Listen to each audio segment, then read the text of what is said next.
on the radio in New York City, go from there to the stock market, go from there to the New York Times Roundtable, up to Bristol to do the rounds there, and back here last night. It's such an exciting time for us at SC, but for the whole conference. And to do that, as we all know, SC gets a lot of attention over the years in this conference, but there's a lot of great teams that have made some great runs, done some special things that I think will be more recognized now that we're getting out around the country. One of the first questions I'm sure you're going to go to is the Kennedy Polis situation. Because that's a lawsuit by the Tennessee Titans, not Jeff Fisher specifically, we cannot comment on that. It is a new time at USC. It's a very exciting time right now. You know, we're moving forward, and obviously we have to deal with what's happened in the past. We have a new president, we have a new athletic director, new head coach, we have a whole new coaching staff. So we're really excited to get to next week, to get on the field, to do what we're here to do, which is coach our guys, get our team together.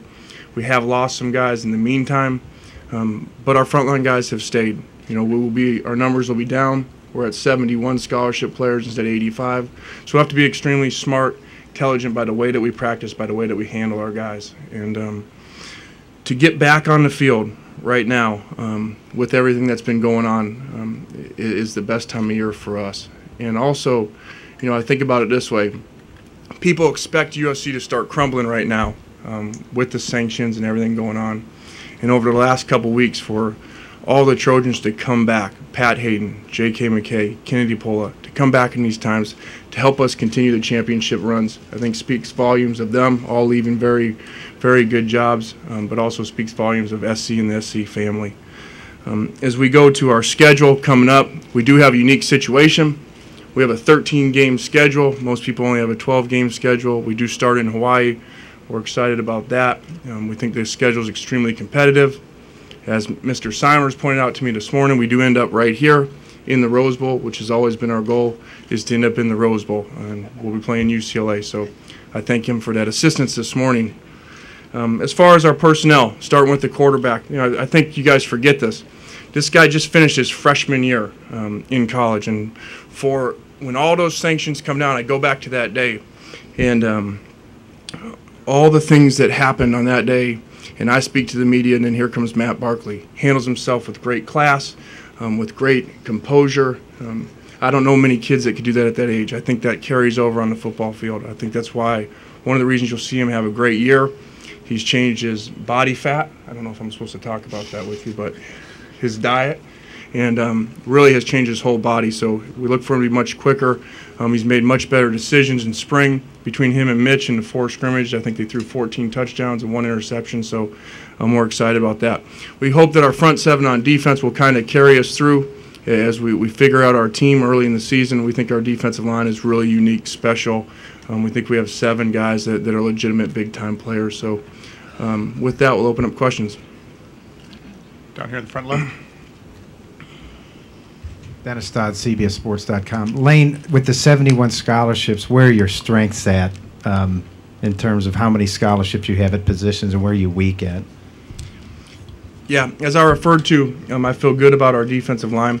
Depth in general is going to be an issue for it. You know, we've kind of lost people all over the place as far as them being spread out. So we have to be, like I talked about, we have to be extremely intelligent and smart how we handle our practicing. And so I'm kind of going back to, and we're fortunate because I think now of our 10 coaches, I think 7 of them have NFL experience. And so we're going to have to kind of be more NFL-oriented by the way that we practice because of our reduced numbers. And unfortunately at SC, we don't have a great walk-on program, you know, because it's so expensive to get into school and so hard to get into school. So we're going to have to tone down our practices a little bit, which is the hardest thing for me to do. You know, our players, it'll be good for them. But to manage those depth issues at a number of spots, and offensive line is always the one that seems to get banged up. Most of the spring we were down to 7 or 8 scholarship guys, so we're going to have to really watch that position group as well. Lisa Horn, FoxSports.com. If you could debunk one myth about yourself right now, what would it be? Wow. Where's my SID? You didn't prepare me for that one. Wasn't in our notes. What would be one myth, you being around me? It's not true. I don't know. That I beat you in that bench press competition last week? That's true, yeah. I don't know. I don't know that one. That's a good one. I'm gonna have to think about that. There's a lot of them out there.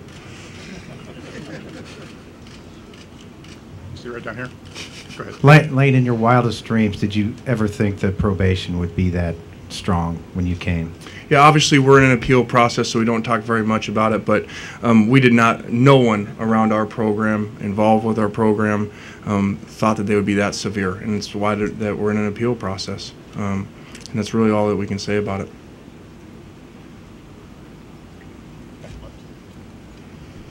Back left.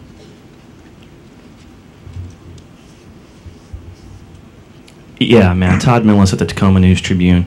When the sanctions came down, what role did you kind of assume with guys who were on the fence? Were you more of a recruiting, let's stay guy, or more of an advisor and kind of staying in the background? How did you look at your role?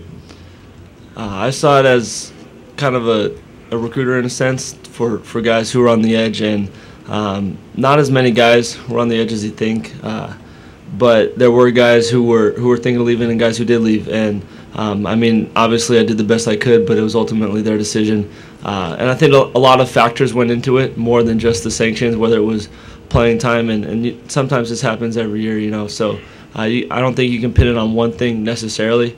But as a quarterback and as, you know, kind of the guy of the offense, it was my job to keep, you know, be positive, and a lot of our seniors, which was great, and a lot of our other leaders were really positive, and that reflected onto me as well, seeing them being so upbeat and positive, and so just trying to maintain that theme throughout that whole process, I think, was important.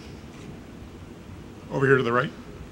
Pedro Moore at ESPNLosAngeles.com. Lane, you've had kind of several sporadic transfers over the last month or so. How hard was it for you to try to convince them to stay, and was it hard for you to keep your players' morale up, and while you had maybe a guy a week deciding to leave? Yeah, the difficult thing was, you know, these sanctions, and I don't know, you know, if this was part of why they did it, because it wasn't in the exact penalties. It just happened to be a bylaw of them. We created free agency in college football, and so we've dealt with, you know, over the last month, however long it's been, free agency that there's no salary cap on. You know, our players can leave at any time to go anywhere, and they don't have to sit out. There's no penalty with it. So we had to deal with that. And what you saw is a number of guys leave that were not very excited about their playing time. The penalty is supposed to be because of postseason ban, that they don't get to play in a bowl game, so they go somewhere else.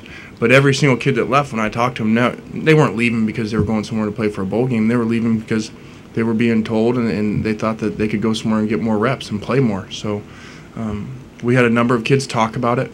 I'm very happy our frontline guys, none of them left. They all stayed. And also, you know, I think that, you know, when they made these decisions and it came down to it, they would have to leave something really valuable. You know, they'd be leaving their degree from USC, something they'd been here for 2-3 years working on, to transfer for some more playing time. So I think that's part of the reason why a lot of guys stayed. A question in the middle. Yeah, Lane, you were part of the same staff with Steve